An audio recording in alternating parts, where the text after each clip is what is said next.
আসসালামু আলাইকুম ওয়া রাহমাতুল্লাহি ওয়া বারাকাতুহু।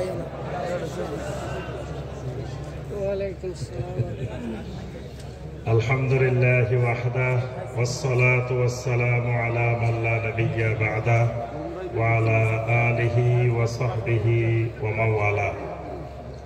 আল্লাহুম্মা সাল্লি আলা মুহাম্মাদ ওয়া আলিহি ওয়া সাহবিহি ওয়া সাল্লিম। বাংলাদেশ জমিয়তে আহলে হাদিস কর্তৃক আয়োজিত মুসলিম জীবনে সুন্নাহর গুরুত্ব শীর্ষক আন্তর্জাতিক মহাসম্মেলনের সম্মানিত সভাপতি, বাংলাদেশ জমিয়তে আহলে হাদিসের সম্মানিত সভাপতি শাইখ ডক্টর আব্দুল্লাহ ফারুক হাফিজাহুল্লাহ, সম্মানিত ইসলামিক স্কলারবৃন্দ, বাংলাদেশ জমিয়তে আহলে হাদিসের বিভিন্ন পর্যায়ের সম্মানিত নেতৃবৃন্দ, ওলামায়ে কেরাম, বাংলাদেশের বিভিন্ন স্থান থেকে আগত যারা আহলুল হাদিসকে মহব্বত করেন, ভালোবাসেন, আহলুল হাদিস হওয়ার চেষ্টা করেন, আলহামদুলিল্লাহ সে সকল ভাই বোনেরা, অনলাইনের মাধ্যমে যে সকল ভাই বোনেরা দেখছেন, আল্লাহ রব্বুল আলমিনের দরবারে কোটি কোটি শুকরিয়া যে মহান রব্বুল আলমিন আমাদেরকে এত সুন্দর একটি আন্তর্জাতিক ইসলামী মহাসম্মেলনে আল্লাহ পাক উপস্থিত হওয়ার এবং কোরআন সুন্নাহর আলোকে সংক্ষিপ্তভাবে কিছু কথাবার্তা বলার এবং শোনার তৌফিক দিয়েছেন। সে মহান রব্বুল আলমিনের শুকর আদায় করি, সকলে বলি আলহামদুলিল্লাহ। সম্মানিত ভাই ও বোনেরা, আমাদের মোটামুটি এতক্ষণ খুব গরম আলোচনা হয়েছে, আলহামদুলিল্লাহ। তো গরম আলোচনায় তো ঘুম আসার কথা ছিল না, কিন্তু দেখা যাচ্ছে গরম আলোচনার পরেই সবাই শুয়ে পড়ছে। শাইখ কিন্তু বলছেন যে আহলে হাদিসেরা শুয়ে গেলে চলবে না, আহলে হাদিসদেরকে জাগ্রত থাকতে হবে, না হয় শুয়ে গেলে আহলে হাদিসদের বিষয়, আহলে হাদিসদের জিনিস অন্যরা নিয়ে যাবে। তো এখন দেখা গেছে শাইখের আলোচনার পরেই কিন্তু সবাই শুয়ে গেছে, তাহলে মনে হচ্ছে লক্ষণ ভালো না। আল্লাহ পাক আমাদেরকে জাগ্রত থাকার তৌফিক দান করুন। যে আমার আলোচনার যে বিষয়, সেই বিষয়ের দিকে আমরা আসি। সময় সংক্ষিপ্ত, এই জন্য লম্বা আলোচনার, দীর্ঘ আলোচনার সুযোগ নাই। আজকে যারা আলোচক বৃন্দ আছেন তারা সবাই বড় বড় আলোচক, ছোট কোনো আলোচক এই ইসলামী মহাসম্মেলনে নাই। সব আলহামদুলিল্লাহ অনেক বড় বড় আলোচক। এক একজনের জন্য সময় দরকার মিনিমাম 2 ঘন্টা করে। এত সময় দিলে আমাদের সম্মেলন করতে হবে 1 মাস, তো 1-2 দিনে হবে না। তো এই জন্য লম্বা আলোচনা একেবারে অল্প সময়ে সারাংশে নিয়ে আসতে হবে, যাতে মূল কথাগুলা, মূল পয়েন্টগুলো আমরা আলোচনা করতে পারি। তো আমার যে বিষয়, সেই বিষয় হলো পীরতন্ত্র ও সুফিবাদ। তো এই আলোচনাটা অনেক দীর্ঘ আলোচনার বিষয়, লম্বা আলোচনার বিষয়। যে কারণ আমরা যে দেশে বসবাস করি, এই দেশটা পীরতন্ত্র এবং সুফিবাদে আক্রান্ত এই দেশের সংখ্যাগরিষ্ঠ জনগোষ্ঠী। তাহলে এই বিষয়টা বোঝার জন্য এবং যারা এই সুফিবাদে এবং পীরতন্ত্রে জড়িত তারাও বিষয়টা উপলব্ধি করার জন্য এই আলোচনা, লম্বা দীর্ঘ আলোচনার দরকার। তা আমরা শুধু অত্যন্ত সংক্ষেপে এই বিষয় সংক্রান্ত কয়েকটি পয়েন্ট আমরা আলোচনা করব। আমাদের এই আন্তর্জাতিক ইসলামী মহাসম্মেলনের এবারের যে প্রতিপাদ্য বিষয়, যে মুসলিম জীবনে সুন্নাহর গুরুত্ব। তাহলে সুন্নাহর গুরুত্ব বুঝতে হলে সুন্নাহ পরিপন্থী যে বিষয়গুলো আছে সেই বিষয়গুলো সম্পর্কেও আমাদেরকে জানতে হবে।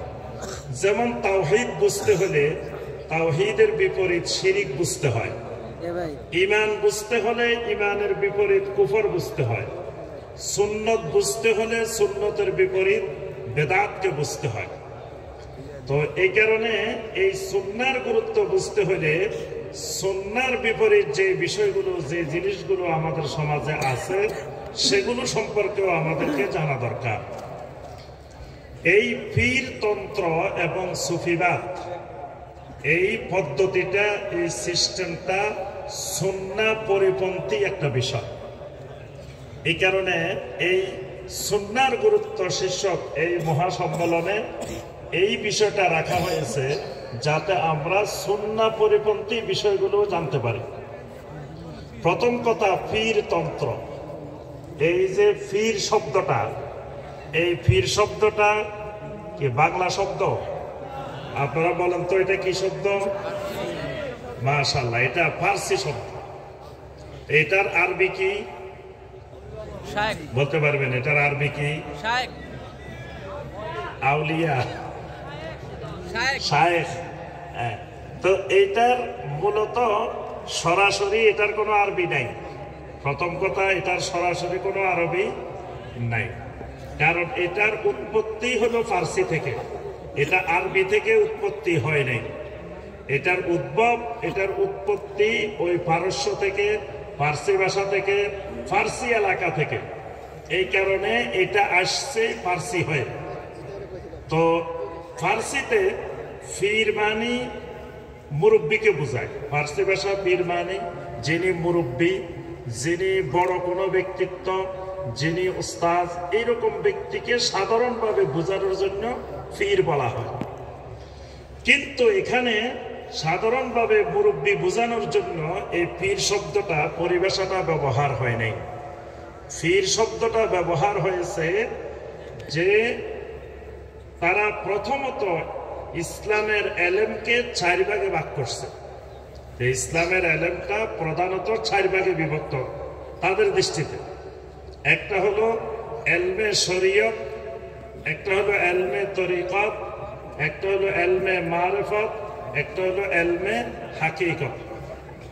তাহলে এলমে শরীয়ত এটা হলো মাদ্রাসায় বা যে কোনো জায়গায় পড়াশোনার মাধ্যমে এলমে শরীয়ত অর্জন করা যায়। এটা কোরআনে কারিমে পাওয়া যায়, নবী সাল্লাল্লাহু আলাইহি ওয়াসাল্লামের হাদিসে পাওয়া যায়, তারপরে বিভিন্ন কিতাবাদিতে পাওয়া যায়। এটা হলো এলমে শরীয়ত। তো এলমে শরীয়তের বাহিরেও আরো 3টা এলেম তাদের দৃষ্টিতে: এলমে তরিকত, এলমে মারিফত, এলমে হাকিকত। তাহলে ওই 3টা এলেম কোথায় পাওয়া যাবে? ওই 3টা এলেম যে ব্যক্তির কাছে পাওয়া যাবে ওই ব্যক্তির নাম পীর। মানে শরীয়তের বাহিরে বাকি 3টা এলেম, শরীয়ত তো পাওয়া যাবে কোরআনে কারিমের মধ্যে, নবী সাল্লাল্লাহু আলাইহি ওয়াসাল্লামের হাদিসের মধ্যে।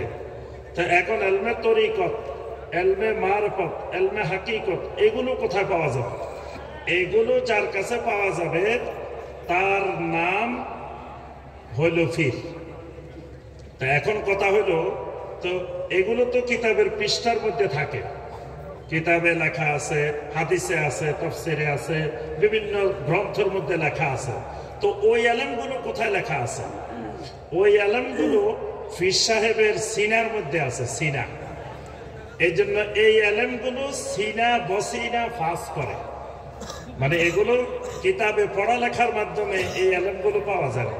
এগুলো পাইতে হলে সিনা থেকে সিনা, সিনা থেকে সিনা। এই জন্য এই এলেম পাইতে হলে ওই পীরের কাছে যাইতে হয়, পীরের গোলাম হইতে হয়। পীরের যতক্ষণ পর্যন্ত গোলাম না হবে এতক্ষণ পর্যন্ত পীরের সিনা থেকে এই এলেম পাওয়া সম্ভব নয়। এই জন্য যিনি মসনবী লিখেছেন, মাওলানা রুমি মসনবীর লেখক, তিনি মসনবী লিখতে গিয়ে প্রথমে মসনবী শুরুতে লিখছেন, খুদ বখুদ মাওলানা রুমি হারগেজে কামেল নাশদ, তা গোলামে শামসে তিবরি জি নাশদ। মানে এটার অর্থ হলো যে আমি মাওলানা রুমি এত বড় আলেম, কিন্তু আমি মাওলানা রুমিও এত বড় আলেম হয়ে শরীয়তের এলেম দিয়ে আমি কখনো কামেল হইতে পারিনি। তো ওখানে একটা ঘটনা আছে, ব্যাখ্যার মধ্যে একটা ঘটনা লেখা আছে যে ওই জামানার সবচেয়ে বড় আলেম মাওলানা রুমি।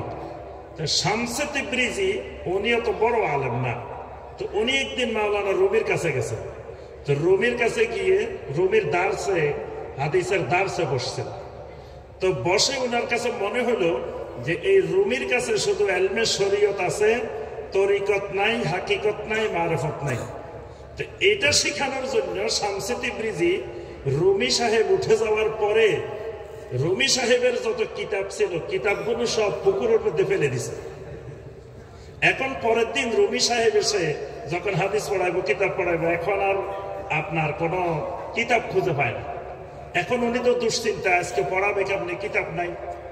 তখন শামসে তিবরিজি জিজ্ঞেস করলো, আপনি কি খুঁজতেছেন, আপনার এত কিছু টেনশন কেন? বলে যে আমার কিতাব পাইতেছি না, কিতাব কই গেল?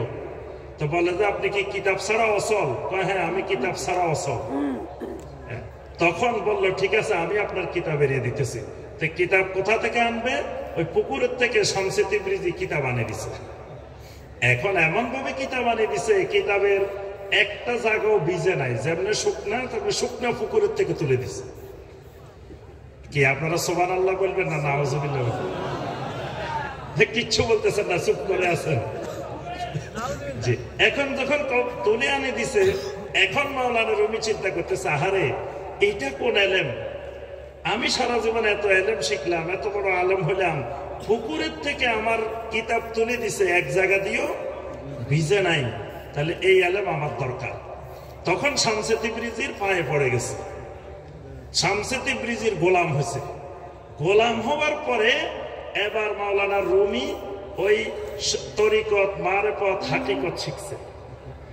এইটা শিখার পরে উনি কামেল হয়েছে। এই জন্য উনি মস্তবের শুরুতে লিখছেন, খোদ বখত মাওলানা রুমি হার গেজে কামেল নাশদ, তা গোলামে শামসে তিবরিজি নাশদ। শামসে তিবরিজির গোলাম হয়েছে, তারপরে কামেল হয়েছে। তাহলে এই আমি প্রথম কথা, ফিরতন্ত্র বাণী হলো সংক্ষিপ্ত কথা এটা, যে শরীয়তের বাহিরে আরো তিনটা এলেম যে ব্যক্তির কাছে পাওয়া যাবে, এই ব্যক্তির নাম, তাদের দৃষ্টিতে যারা এটার আবিষ্কারক, তাদের দৃষ্টিতে তাকে বলা হয় ফির। আর ফির কামেল হয় কখন? দেখবেন বাংলাদেশে কোনো ফির কিন্তু নাকেস নাই, সকল ফির কিন্তু ফিরে কামেল। কামেল মানে পরিপূর্ণ, নাকেস নাই, একজনও নাই, ছোট ফিরও নাই, সব কিন্তু বড় বড় ফির, ফিরে কামেল। তো কামেল কেমনে হয়? আমাদের সময় কম, এই জন্য একেবারে সংক্ষেপে। কামেল হওয়ার পদ্ধতি হলো যে তারা একজন মানুষের শরীরে 10টা লতিফার আবিষ্কার করছে। মানুষের বডির মধ্যে 10টা কি পয়েন্ট আছে, এইগুলা হলো লতিফা, এক একটা লতিফা। তো এই লতিফাগুলো এখান থেকে শুরু। এখানে হলো কলব, এই জায়গায় হলো কলব, এখানে হলো রূহ, এখানে হলো সের, এখানে হলো খফি, এখানে হলো আখফা। কয়টা হয়েছে? 5টা। এরপরে মানুষকে আল্লাহ পাক বানাইছেন 4টা জিনিস দিয়ে। মানুষের ভিতরে আগুন আছে, পানি আছে, মাটি আছে, বাতাস আছে। তাহলে কয়টা হয়েছে? এই 4টা তো মানুষের বডির মধ্যে আছে, তো 9টা। আর এর উপরে মানুষকে আল্লাহ পাক একটা খাঁচা দিয়ে দিছেন। এই খাঁচা হলো নফস, উপরে একটা খাঁচা আছে, এটা হলো 10 নম্বরটা। তাহলে এজন্য দেখবেন যে লালনের গানের মধ্যে আছে যে খাঁচার ভিতর অসীম পাখি কেমনে আসে যায়, গান আছে না? তো এই যে 10টা লতিফা, প্রত্যেক লতিফায় তাদের নির্দিষ্ট কিছু জিকির আছে, আমল আছে। এই লতিফাগুলো যখন 10টা চালু হয়ে যায়, তখন এই ফির কামেল হয়ে যায়। এটা হলো ফিরে কামেল হওয়ার পদ্ধতি, 10টা চালু হয়। আবার এই 10টা জীবিত অবস্থার চাইতে মারা গেলে বেশি শক্তিশালী হয়। এই জন্য জীবিত ফিরের চাইতে মরা ফিরের কাছে মানুষ বেশি যায়, জীবিত ফিরের চাইতে মরা ফিরের কাছে মান্যত করে বেশি। কারণ হলো এতদিন পর্যন্ত 9টা লতিফা খাঁচার ভিতরে আটকে গেছে। পাখি যেমন আপনি খাঁচার মধ্যে আটকে রেখেছেন, এটার কিছু করার ক্ষমতা নেই, বাইরে যেতে পারে না। কিন্তু যখন ছুটে দিবেন খাঁচার ভিতর থেকে, এবার পাখি আকাশে বাতাসে উঠতে থাকবে। তো এই যে উপরের নফসের লতিফাটা যখন ভেঙে যায়, তখন ভিতরের 9টা উন্মুক্ত হয়ে যায়। এই জন্য তাদের দৃষ্টিতে, সুফিবাদের দৃষ্টিতে, যে মারা যাওয়ার পরে ওই পীরে কামেল জীবিত অবস্থার চাইতে বেশি শক্তিশালী হয়। এই কারণে দেখবেন যত মান্নত করে ওই মরাটার নামে, জিদ্দাটার নামে করে না কিন্তু। এটা হলো ফিরতন্ত্র, ফিরতন্ত্র। এবার আসেন আরেকটা হলো সুফিবাদ। সুফিবাদ হলো আপনার এই পীরতন্ত্র পরিচালনা করার জন্য যেই যেই মানাহিজুত তাজকিয়া, মানে পীরতন্ত্রের কিছু সুনির্দিষ্ট সবক আছে, সিলেবাস আছে, কারিকুলাম আছে। যেমন আপনারা নাম শুনছেন যে বাংলাদেশে 126টি তরিকা আছে, তার মধ্যে শর্টকাট তরিকা কোনটা? এই তো মেধাবী স্টুডেন্ট আছে দেখছেন, জানে যে 126টার মধ্যে সবচাইতে শর্টকাট যেটা, এটার নাম চিশতিয়া সাবেরিয়া। এই যে 126টা, এই 126টা সিলেবাস, আলাদা আলাদা সিলেবাস। এই সিলেবাস গুলো কেন বানানো হয়েছে? যে নবী সাল্লাল্লাহু আলাইহি ওয়াসাল্লাম আমাদেরকে যেই সুন্নত তরিকার সিলেবাস দিয়ে গেছেন আল্লাহ রাব্বুল আলামিনকে পাওয়ার জন্য, এটা অনেক বিশাল আকারের। এত বিশাল সিলেবাস পড়াশোনা করে আমল করে কারো পক্ষে আল্লাহকে পাওয়া অনেক কঠিন কাজ, নাউজুবিল্লাহ। এই কারণে আল্লাহকে পাওয়ার জন্য একেবারে সহজ পদ্ধতিতে এই তরিকাগুলো হলো এক একটা পদ্ধতি, যে আমার এটা সবচেয়ে কার্যকরী পদ্ধতি, এটা সবচেয়ে শর্টকাট পদ্ধতি, এটা সবচেয়ে গরম পদ্ধতি, এটা সবচেয়ে ঠান্ডা পদ্ধতি। এই জন্য দেখবেন সুফিবাদের মধ্যে কিছু সুফি নাচানাচি করে, এটা হলো আসুফিয়া আর রাকসিয়া, মানে নাচানাচি সুফিবাদ। সুফিবাদের বিশাল অংশ নাচানাচি। জিকিরের মধ্যে দেখবেন কোদালি জিকির, এই জিকির, সেই জিকির, কত রকমের জিকির আছে, আছে না? নাচানাচি করে আর জিকির করে, বিভিন্ন রকমের নাচানাচি। এখানে যখন আলোচনা হয়, পীর সাহেব আলোচনা করে, দৌড়ায় আসি পীর সাহেবের কান্দে উঠে, মাইক ধরে টানাটানি করে, তারপরে বলে যে খোদা তো এখানে বইয়া রয়েছে, তারপরে দেখবেন যে এখান থেকে বাঁশ ধরে ধরে উপরে উঠে যাচ্ছে। এই যে নাচানাচি, লাফালাফি, এই অংশটা হলো আসুফিয়া আর রাকসিয়া। আরেকটা সুফিবাদের অংশ আছে, এটা ঠান্ডা সুফিবাদ, স্থির সুফিবাদ। এটা এক জায়গায় আল খালওয়া আসুফিয়া, এটা 40 দিন পর্যন্ত এক জায়গায় বসে থাকে। তারপরে আপনার আরো বেশি দিন চিল্লা কাশি, এটা সুফিবাদের ভাষায় চিল্লা কাশি। এক শ্রেণীর সুফিবাদ এগুলো নাচানাচি করে না, আরেকটা হলো নাচানাচি করে। তো এই যে মানে আমি সুফিবাদ বোঝানোর জন্য যেটা বলছি, এই যে 126টা তরিকা, এই তরিকাগুলো যেই বিষয়ে দ্বারা নিয়ন্ত্রিত হয়, ওই বিষয়ের নাম এলমে তাসাউফ বা সুফিবাদ, সংক্ষিপ্ত কথা। এবার আসেন, এটা সম্পর্কে আর আলোচনার সুযোগ নাই, আমাদের আরো সম্মানিত আলোচক আছেন, রায় তো অনেক হয়ে গেছে, আর আস্তে আস্তে আমরা সবাই মৃত্যুর দিকে ঝুঁকি পড়তেছি, আস্তে আস্তে মারা যাইতেছে সবাই, আল্লাহুম্মা বিইসমিকা আমুতু পড়ে ফেলতেছে সবাই। তো এই জন্য আর বেশি আলোচনার সুযোগ নেই। এবার আসেন এই পীরতন্ত্র এবং সুফিবাদের সুন্নাহ বিরোধী কিছু আকীদা এবং কার্যক্রম, শুধু পয়েন্টগুলা বলে আমার আলোচনা শেষ। অন্যতম তাদের